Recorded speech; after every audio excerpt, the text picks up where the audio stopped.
May hapon bro. Okay yung pangutana bro. May hapon to, Steph. Nganong naman may tradisyon nga gidumtan man kini sa Dios sumala sa Marcos kapitulo 7 bersikulo 5 hangtod sa 8. Mora ba to bro? Ang tubag sa pangutana dunay duha ka klaseng tradisyon. Kanang imong gigudlo, dili kana pang among tradisyon nga gidumtan sa Dios. 2 Tesalonica 2:15, mingon San Pablo, mga igsoon barog kamo nga malig-on o pangupti ninyo ang tradisyon na among gibilin kaninyo. 3:6 mingon si San Pablo, kung dunay igsuon nato nga dili mo subay sumala sa tradisyon nga amo nang gitudlo kaninyo, kinahanglan inyo siyang isalikway. Mao nang delikado di ay kung dili kita maminaw sa apostolikanong tradisyon. Dili kinidulumtanan nga naman ang pulong sa Ginoo wala masulatanan sa papel. Asa man gipangsulat ang wala masulod sa Biblia. Ang tubag, Isaiah 51:16, mingon ang Ginoo, I will put my words in your mouth. Ibutang ko ang akong mga pulong sa inyong mga baba. Sa ato pa, wala di ay nabutang ang tanang pulong sa Dios dinha sa mga sulatanan. Iya di ay kung gibutang diha sa baba sa tao ang pangutana na abay plano ang Dios nga ibalhin ka na. Tubag, Isaiah 59:21, mingon ang atong Ginoo, ibuko ko akong espiritu diha kaninyo ang akong mga pulong ug magpabilin kini sa inyong mga baba hangtod sa baba sa inyong mga anak ug sa mga baba sa tanan ninyong makaliwatan. Sa ato pa dunay oral tradisyon. Ang Biblia gitawag kini nga word of God in written form, verbum inspiratum. But ang tradisyon gitawag usab kini nga word of God in oral form. Ug naapay katulong nga word of God, kinsa ka na siya? Juan 1:1 ka magkaturse.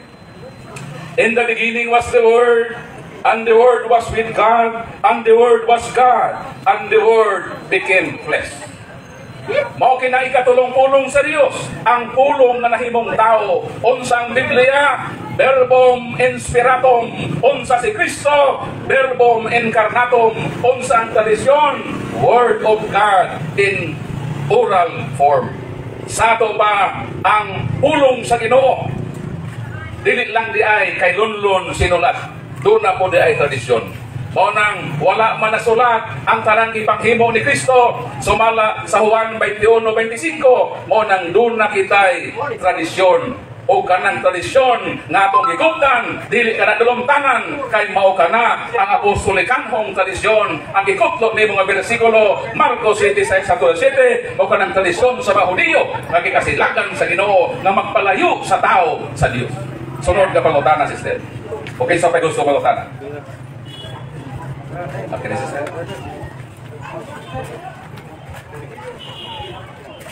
Ngayong hapon, Brad. May nga po, sister. Akong pangutana ba?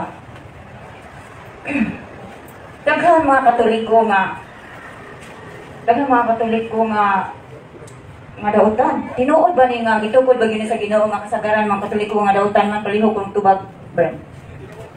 Salamat, sister. Tinuod gayud ang imong gisulti, sister. O dili gayud namo ilimon nga daghang magkatoliko nga nagkinabuhi sa pagkadautan. Apan ang pangutana mao kini, pruy ba na ba kana nga dili na kini ang katawhan kun pundok itukod ni Kristo? Ang tubag dili gayud kana tinuod. Jeremias kapitulo 5 bersikulo 26, mingon ang atong Ginoo, daghan daotan sa akong katawhan. Asa ang daghan daotan? Sa katawhan sa Dios. Kinsay daghan daotan? Katoliko. Sa ato pa ang Katoliko ang katawhan sa Dios. Palakpakan nato. O asa man nakit-an ang pinakadaotang buhat nga gihimo sa tao nga na-record sa malaang kasulatan. Unang Korinto kapitulo 5 bersikulo 1, mingon si San Pablo, gidungog na nga may pagkadaotan diha kaninyo o hilabihan kini kamilad nga bisan gani ang mga dili magtotoo wala magbuhat sa ibon. Asa nahitabo ang pinakamangilad nga buhat nga bisan pagkadto mga tao nga way pagtuo sa Dios wala makabuhat diha. Mingon sa San Pablo nga nabalita nga diha kaninyo nahitabo ang hilabihan nga pagkadautan. Sa to pa, dili question kung dunay katolikong dautan o mahanaw ang pagkatinuod sa simbahan. Tagai kog bato, brother, kaya ako silang pasabton nga dili balidong argumento nga tungod kay dunay katolikong dautan nga mahanaw na ang iyang pagkatinuod. Basta mo din. Kaya nagugot sa oras. Kini nga bato, pananglitan kini nga bato, mao tinuod ni nga gold. Kining bato nga tinuod nga gold, ako ning ilabog dito sa kanal. O nasyat kini dito sa kanal sa Lapo. O kining tinuod nga bato na bulig sa Lapo. Pangutan-on ko kamo, ang tinuod pa nga gold nga nabulig sa Lapo, dili na ba siya bulawan? Bulawan na po. No matter kung ang maong bulawan na bulig sa bato, dili ka nga makapausab sa kamatuhuran nga kanang batuha bulawan, apan ang kulang lang kay nabulit man sa bato, simple lang ang himuon, hukasan dahil sa tubig. Sa ato ba dili makahanaw na kung ang tinuod nga bato mabulig sa Lapo na mawagtang na ang iyang pagkatinuod nga bulawan. Kining isa ka bato, piki ni nga bulawan. Pero sa unsang paagi mailag ang mga tao aron patuuhon kamo na kining piki nga bulawan tinuod. Siguro ang himuon sa mangilad ila kining limpyuhan. Ila kining ipadurar aron mo kintab daw sama sa bulawan. Pangutan-on ko kamo pinanggang makaisunan kung kining piki nga bato ako kining pakintaton sa bulawan, nakapahimo ba kini sa usa ka bato nga piki nga mahimong tinuod nga bulawan? Dili o dili gayon. Maunang kung ang simbahang Katoliko mo sa ilang kinabuhi. Maunang palakpakan nato mga dili Katoliko. Palakpak ko. Palakpakan nato mga dili Katoliko nga naman nangita gyud sila sa Ginoo. Ilang gipangita ang Ginoo. Maunang miabot na kita sa kapin sa 40,000 ka mga pundok sa kalibutan kay sila ang nag-initiate og relasyon sa Ginoo, meaning sila ang nangita sa Ginoo. Maunang lahi kitang makatoliko nga naman. Kung sila nangita sa Ginoo, lahi kitang makatoliko nga naman kay kita ang gipangita sa Ginoo. Dili ba dakong kalahian ang mga laing tinuohan nangita sa Ginoo, pero kitang Katoliko ang gipangita sa Ginoo? Balik ko sa bersikulo 9:13 sa Mateo. Mianhin ko sa kalibutan, pangitaon ako ang mga dautan. So kita di ay ang gipangita sa Ginoo. Palakpakan. Mo nang hinaot kitang makatoliko nga mga dautan. Dili gyud ta mo balibar sa pagtawag sa Ginoo sa atong kinabuhi. Palakpakan atong Ginoo. Asa may gusto nimo, sister? Ikaw ang pangitaon o ikaw ang mangita? Unsa imong gusto, sister? Ikaw ang pangitaon o ikaw ang mangita? Balik ko isa. Asa may imong gusto, sister? Ikaw ang pangitaon o ikaw ang mangita? Ako, ang gusto na ko, Brad, ang Ginoo may mangita na. Sure good ka? Sure. Sure good ka nga ikaw ang pangitaon? Sure ka? Naman susunod ka Bombay. Nangita daw sa iyong kan, mas ikaw to, sister. Dili, Brad. Okay, sunod ka pakutana. But hello, kining sunod mo tana, nagikan sa akong kabulig ko tana, but Paul. Sulod sa 15 katuig nga kanhe ministro sa saksi ni Jehova. Ang akong pangutana, nganong o unsa man ang hinungdan nga nibalhin ka sa simbahang Katoliko? Doon ay 5 kabugat na hinungdan. Ang una, tinuod ka simbahan, pagikukod ni Kristo. Nasayod ako nga ang saksi ni Jehova, di yun kinukod ni Kristo. Kay sumala pa sa ilang brosyor, mga saksi ni Jehova, kinsa sila, pahina 7, atong mabasa nga ang saksi ni Jehova, ang grupo, kisugdan ni Charles Taze Russell. Sa ato pa, dili dahil si Kristo ang originator sa Jehovah's Witnesses. And the word founder means originator. So ang Jehovah's Witnesses, dili tinukod ni Kristo. O sumala sa balaang kasulatan, nagtukod si Kristo o sa lamang kapundo sa panahon ni San Pedro. So kung ang starting sa simbahan na gitukod ni Cristo panahon ni San Pedro, so ang tinuod na simbahan, ang iyang existence is almost 2,000 years. Samantalang ang saksi ni Jehovah natukod ni Antong 1872. Buti pasabot, mas nauna pa man gani di ay ang Tanduay Ram. Kaya nagkaroon ang nagsugod ng Tanduay. Ang Tanduay nagsugod ni Antong 1854. Sa ato pa, ang Tanduay maguwang sa saksi ni Jehovah o 18 years. Sa ato pa, daghan ng Katolikong nangabubo, wala pa'y saksi ni Jehovah. So sao nato, kung atong gamitan o pagsabot, so makapili kita kung asa yun ang kamatuoran. Mao nang ang saksi ni Jehovah, tinukod raman sa tao, asa man din atong pilion.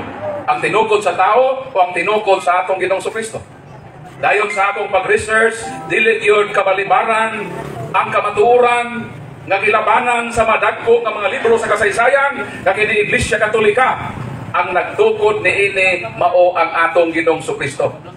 Kung gusto mo ngusungak ni ining maong dokumento, doon ako'y gidala nga at least isa ka dosina nga dokumento nga atong himuon nga exhibit. Kay sa korte, kinahanglan o presentasyon sa ebidensya, dili ma-resolve o mudaog ang kaso kung walay ebidensya. Kung ato ning kasuhon, among dadon dinhi, among i-present ang ma-exhibit, ma-ebidensya nga ang tanan nga mga dagko nga libro sa kasaysayan, ginama sa makinadmanon nga mga author diya sa natad sa kasaysayan, unanimously nagpamatuod nga kining simbahang Katoliko, dili si bisan kinsang taong nagtukod, kundili ang atong Ginoong Hesukristo mismo. Nan, kung dunay mo destroy ba dinhi o moingon nga dili si Kristo ang nagtukod sa simbahang Katoliko, nan, barug sa akong atubangan, tubaga ang pangutana, kung dili si Kristo ang nagtukod sa Katoliko, tubagang upat ka pangutana, kung dili si Kristo, kinsa man day nagtukod, asa niya tukura, kanusan niya tukura, ug asa ang imong ebidensya.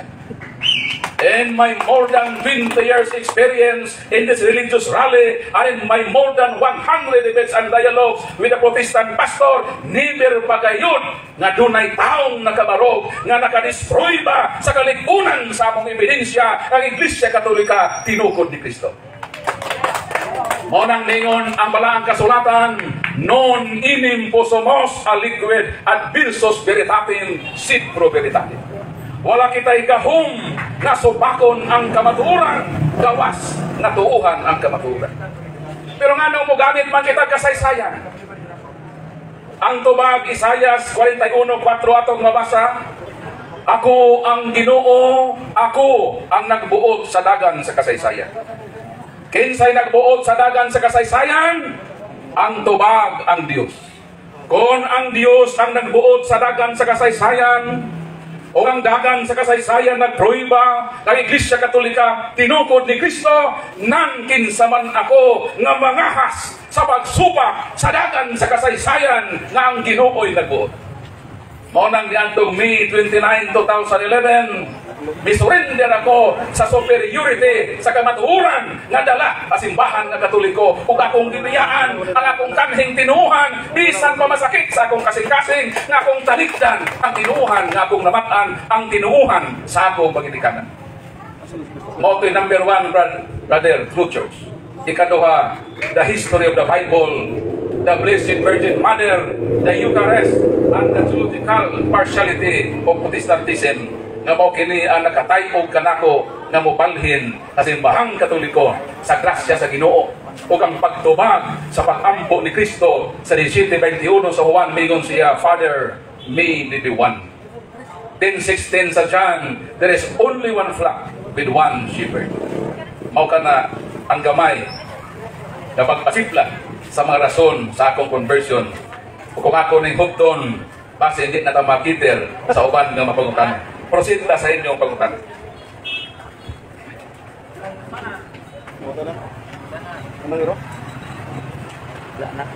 Wala bro. Nganga na nganga.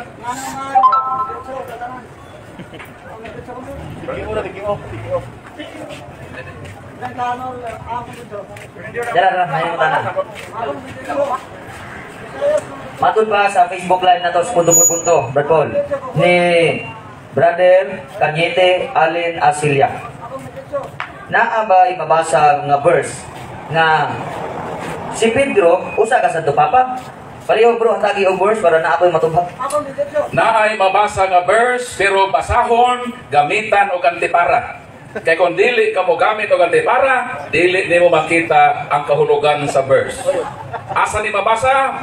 Mateo kapitulo 16 bersikulo 18 sugda nato og dito kita mo undang sa 19. Dahil ko sa 19, bingon ng atong Ginoo kang Peter, Peter, I will give you the keys of the kingdom of heaven. Whatever you lose on earth will be loose in heaven. Whatever you bind on earth will be bound in heaven. Ang atong nabasa nga ang atong Ginoo gihatagan si San Pedro og Yahweh. Apan kung atong basahon gamitag antipara, atong masabtan ang meaning sa paghatag og Yahweh. Unsa man ang mahitabo sa hatagan og Yahweh. Isaias 21:22 nagingon ang balaang kasulatan, ihatag ko kanimo ang Yahweh og mahimo ikaw nga pangulo og amahan sa katawhan.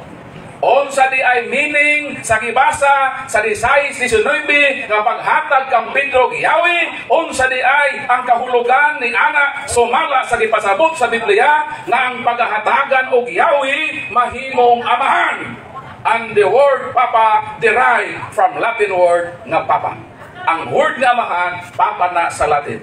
Sa ato pa, sa paghatag ni Kristo o Yahweh kang Peter, that is an indication nga si Peter giapuwen ni Kristo nga Pangulo sa Iglesia o Amahan sa Iglesia ang gitukod ni Kristo. Mabasa, gamitan lang brother o pagsabot. Kay sa 2 Corinto 13, ningon si San Pablo, wala kami laing gisulat kaninyo gawa sa mabasa o masabot. Sa ato pa, ang tanang nasulat, dili sabton sumala sa nabasa, kundi sabton ang imong gibasa. Ang makatoliko ay nagbasag Biblia, gigamit man ang pagsabot, nakasabot na ang unang iglesia gitukod ni Kristo, dunay Santo Papa o kana mao si Pedro. Brother, kung wa ka makita ni ana, gamit og antipara. Sabta ang Biblia para makita nimo ang buot ipasabot sa imong gibasa. Sunod ka pangutana.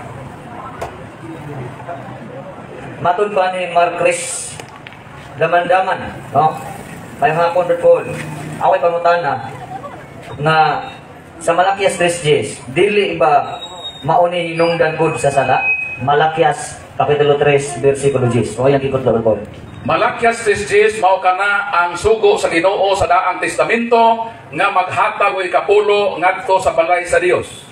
Kung ang iyang bot ipasabot nga mo ni hinungdan sa sala, kana sala sa unsang paagi. Hebrews 7:5, makasala ikaw sa ikapulo kung mao ni ang imong trabaho. 7:5 ato sang basahon. Kung kinsa ba ang gi-authorize nga mauligtag ikapulo?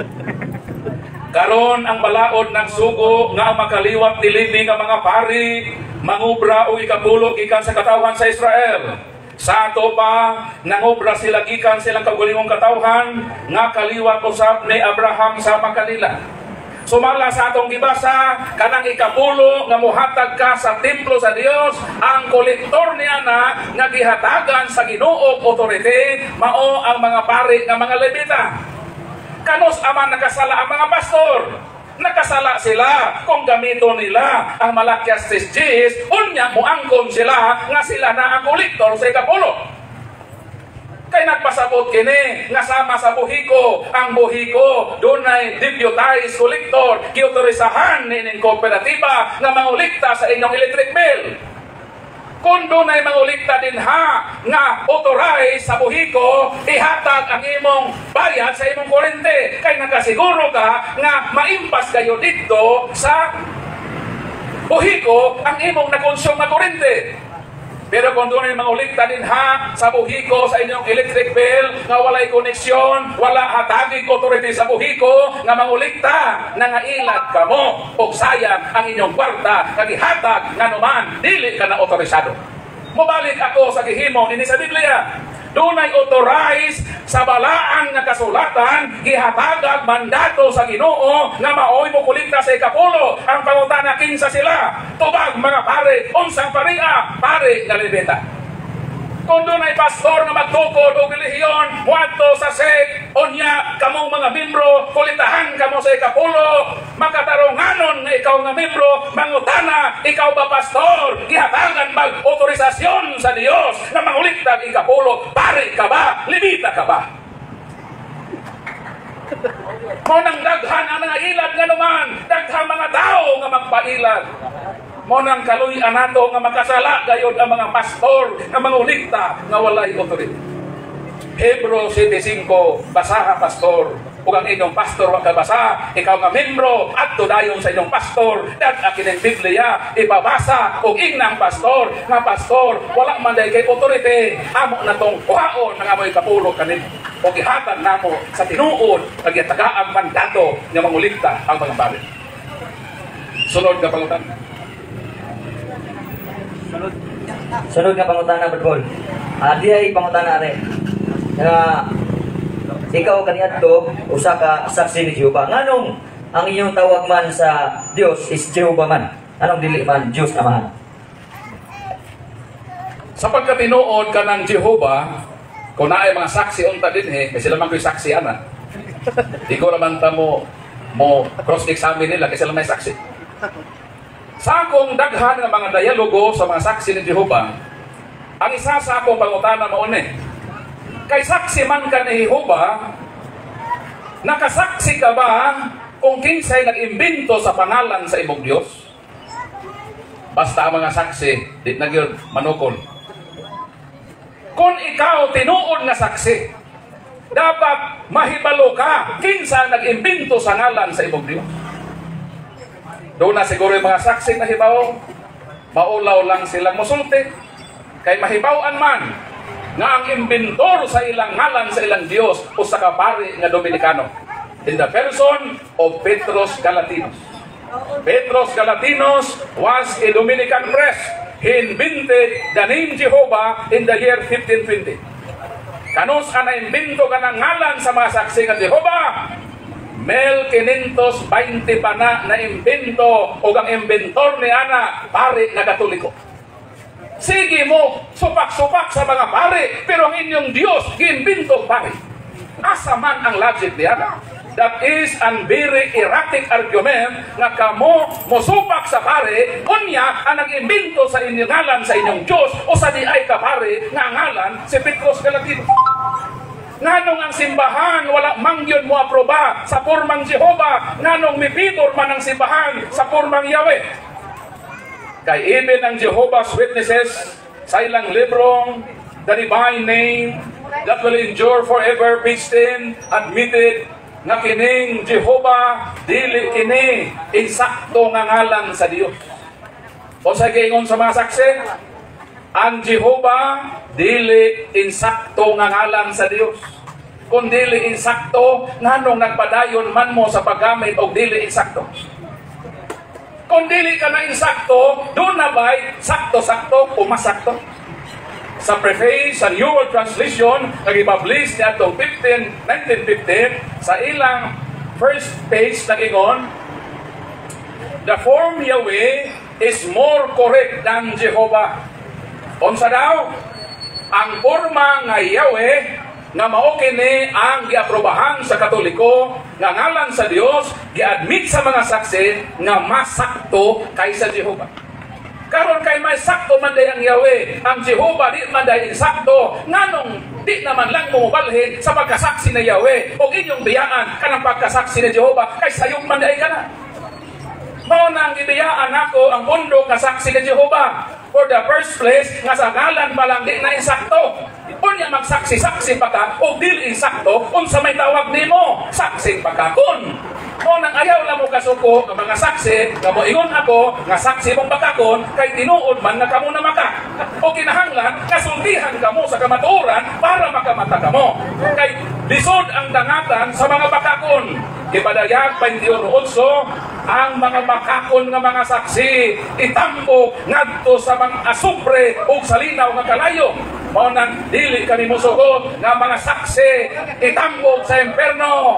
Kung mahimo amo kamong sakmiton nga dili kamo maimperno, mao nang gisulti namo kining mong kamatuoran ang mga sayo ninyong pagtulunan nga paghamay nga pinaagi niini makamata kamo ug makita ninyo ang kamatuoran. Mao na unsa may tawag gayud nato sa Dios. Sa Jeremias Kapitulo 3, versikulo 19, nato yung Biblia niya. New World Translation. Unsa may dapat itawag sa Dios? Maingon ang Dios, tawagan ninyo ako nga amahan.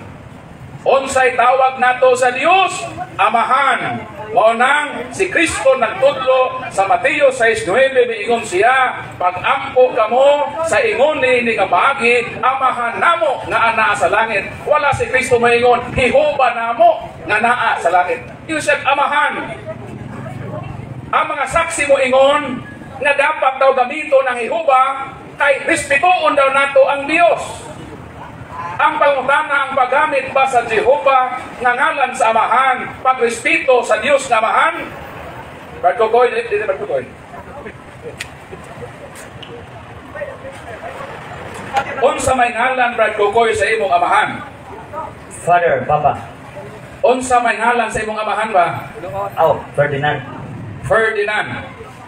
Sa dihang ikaw ba makiistorya sa imong amahan nga si Ferdinand, imo ba siyang ingnon nga Ferdinand mayong buntag? Papa, John. Oh. Ngano man di ay kung moingon na Ferdinand, nga tinuod man nga siya Ferdinand? Mahog watay tao na Brad. Very good. Kung gamiton nimo ang iyang proper name, nga i-address nimo siya sa iyang ngalan nga Ferdinand, mugawas Brad Kukoy nga ikaw walay batasan. Mao nang para nga ikaw para nga mahimo kang dili way batasan, mao nang tawgon nimo siya nga Papa. Sa ato pa mo gamit ka og substitute, instead Ferdinand, tawgon nimo siya nga amahan. Sa ato pa kining mga saksi day ni Jehovah nga isisihon lang nila ang pagtawag sa ilang Dios nga Jehovah, mga way respeto day na sila. Sama, Brad Kukoy kanimo, kung ang imong amahan, imo na tawong Ferdinand, bugawas nga wa kay batasan.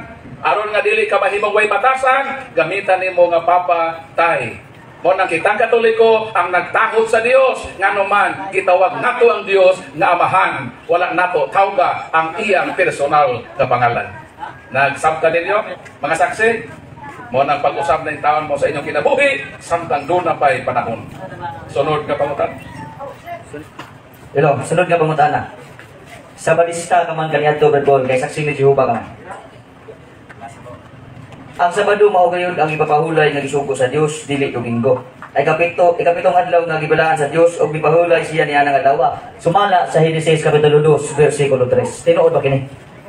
Kanang Genesis wala pa'y kalendaryo ni ana. Kay ang kalendaryo nga atong gigamit karon na imbento sa atong Santo Papa Gregorio.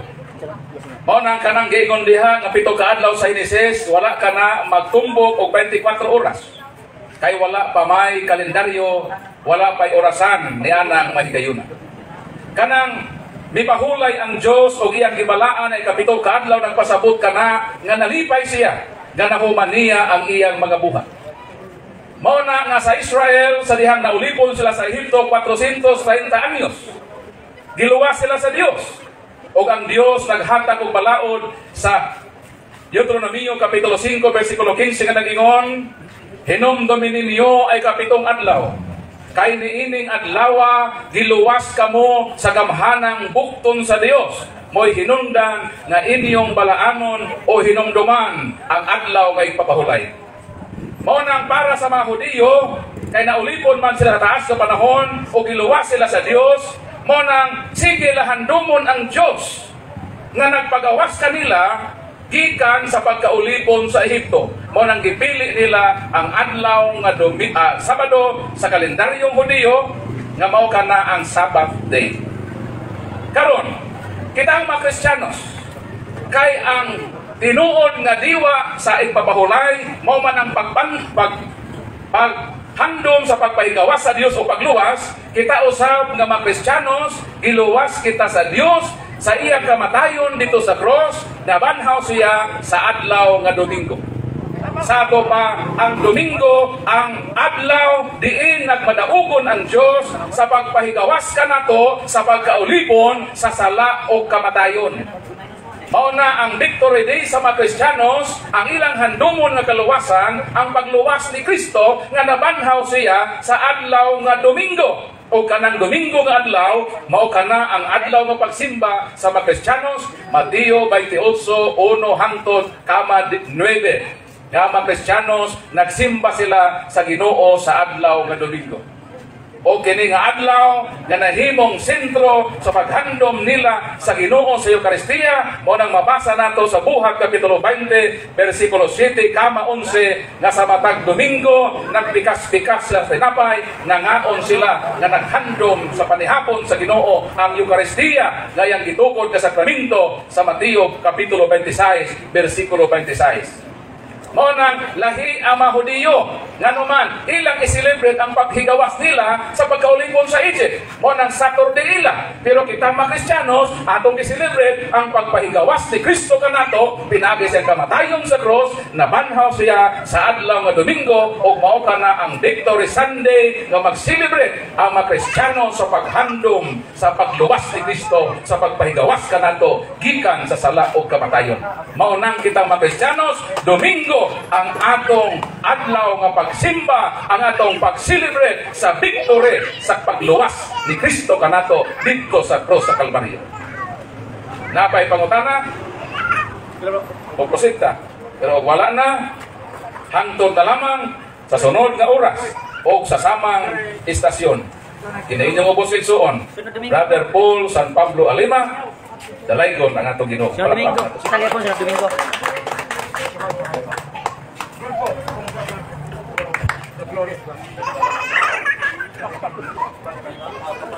Okay mga igsoon, tagan ka mo usa ka awit sa mga igsoon, Brother Bong Lopez. Igsoon, di na magiging nato mapugan ng oras nga nagka-ngit-ngit naman. Busa sa sunod Domingo, mga igsoon, nanayanaw sa kita sa laing grupo sa Catholic Faith Defender sa Diocese of Tagbilaran. Sunod Domingo, makapaambit usab sa mga pulong sa Dios. Kung ano na magani mga igsoon nga gusto nga makikhatag o diskusyon o mga igsoon na ito nga mga pastor nga muani dinhi, hatagan na ito silang panahon sa pagpaambit usab sa ilang mga pagtulunan, no? Hatagan ito silang panahon nga mo-share usab dinhi, musultis, party silang mga pagtulunan. Kanya mga igsoon, kami di ay ang mga Catholic Faith Defender sa Diocese of Tagbilaran na among director. Salamat ni sa among director si Father Darwin Gitgano. Ayan yung Paris Vicar dinhi sa lungsod sa Valencia. Kanya ato ginitapuson mga igsoon sa hamubo nga pag-ampo. O kitang tanan atong i-sentro ang atong presensya sa buhi nga Dios. O kita ato ipasigarbo ang krus ni Kristo. Kaningon man diha nga San Pablo sa Galatia 6:14, nagpasigarbo lamang ako sa kamatayon ni Kristo sa cross. Busa kita atong ipasigarbo ang kamatayon ni Kristo dito sa cross. Umiyon kita sa ngalan sa Man, sa Anak, sa Espiritu Santo. Amen. Nangito na mga mahan, salamat nining kahaponon nga aniya na usab kami nakapadayang sa pagtulunan diha sa simbahan. Nangito na mga mahan, kami naghangyo kanimo nga ngamong mga igsuon nga aniya dinhi na ginabuhi ang mga tricycle driver, mga habal-habal driver, nataga mo silang safety sa ilang pagbiyahe.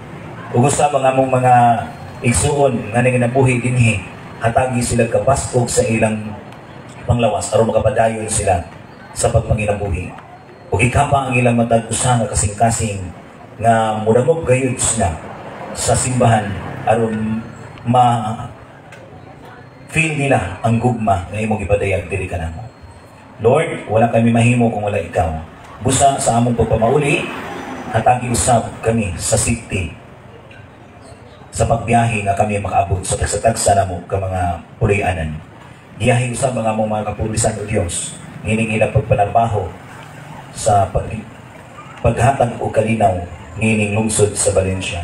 Hatagi usab ang among mga igsuon nga naa sa panggobyerno, labi na dinhi sa Valencia nga hatagan mo sa eksaktong pangunahuna aron ang katawhan anaa gayud ang kalinaw. Busa o Dios kining tanan amo gayud ni isali ganha kanimo ug among kining ipangayon sa imong bugtong anak nga among Ginoong Jesucristo ug sa panabang sa mahal na Birhen Maria ug sa tanang mga santos ug anghel sa langit. Amen. Amahan namo nga naga sa mga langit pagkayo ko ng ngalan, mabot ka namo imong gingalian, matuman imong pagbuot dili sa yuta ngayon sa langit. Ang kanang namo sa kagalan, ihatag ka namo karong adlaw. Sa iluwa kami sa among mga sala, ingon o pasayo kami sa sala kanamo. O dili mo kami itugyan sa panulay, hinunong sa kami sa dautan. Amen. Maghimayang ka Maria, puno ka sa grasya. Ang Ginoong Diyos na kanimo. Bulahan ka sa mga bahay na tanan. Bulahan manusan ang bunga sa biyerno ni Jesus. Santa Maria, ina ka sa Diyos, nga po ni mga sana, karon sa oras sa among kamatayon. Amen. Himaya samahan sa anak sa Espiritu Santo. Kitang tanan sa ngalan samahan sa anak sa Espiritu Santo. Amen.